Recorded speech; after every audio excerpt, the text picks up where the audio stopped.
We got a lot of questions around the future of Flash given all of the change in the industry, and I thought it would be a good chance to give you our perspective on that. The amount of innovation that's going into Flash today and the activity in the community and ecosystem around Flash has been fantastic over the last year. It's been great to see. And let me give you a couple examples. At the technology level, we've added some incredible things like stage video that give you pristine video quality, leverages the hardware more so the CPU isn't as taxed as it used to be in the past. You get all of the benefits of the reach of Flash, the consistency of the runtime, and you get the richness of the overlays and all of the things that are so powerful about Flash and the rendering model. We also added something called Adobe Pass, which really takes the idea of TV everywhere from a concept to reality because of the distribution we have with the Flash player. And more recently, and probably the one I'm most excited about right now, is Molehill.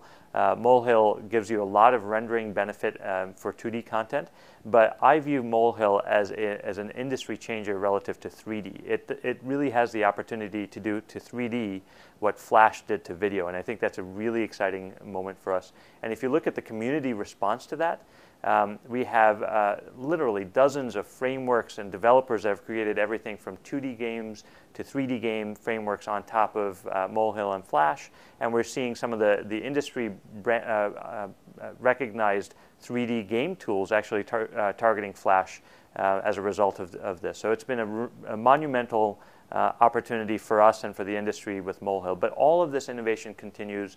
The richness of the Flash ecosystem is great.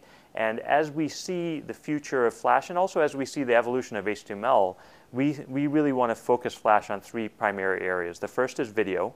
The second is customer-facing applications. And thirdly is gaming. And we really think that there's an incredible opportunity in all three of these opportunities. We also recognize, just as has been the case over the last 10, 15 years with Flash, there are going to be new things that get discovered by our community that's constantly pushing the boundaries, and we're excited to see where all of this goes. But we are completely committed to Flash.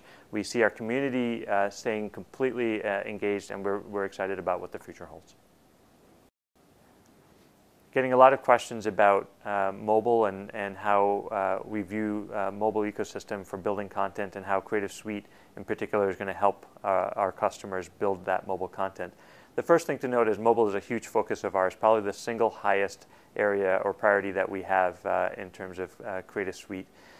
Whether it's enabling customers to build interactive experiences or branded websites or components for a web page, we're going to let Dreamweaver and the work we're doing with jQuery mobile and animations allow people to create some incredible mobile websites and web pages that really go across mobile, smartphones, tablets, and desktop PCs.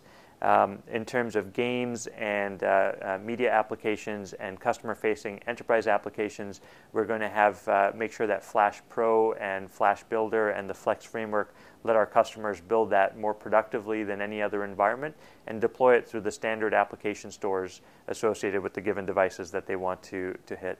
And then for magazines, for retail catalogs, marketing collateral, children's books, all targeting tablets. We have a series of capabilities that we've added to InDesign and a digital publishing suite that we're introducing. So mobile is a big focus.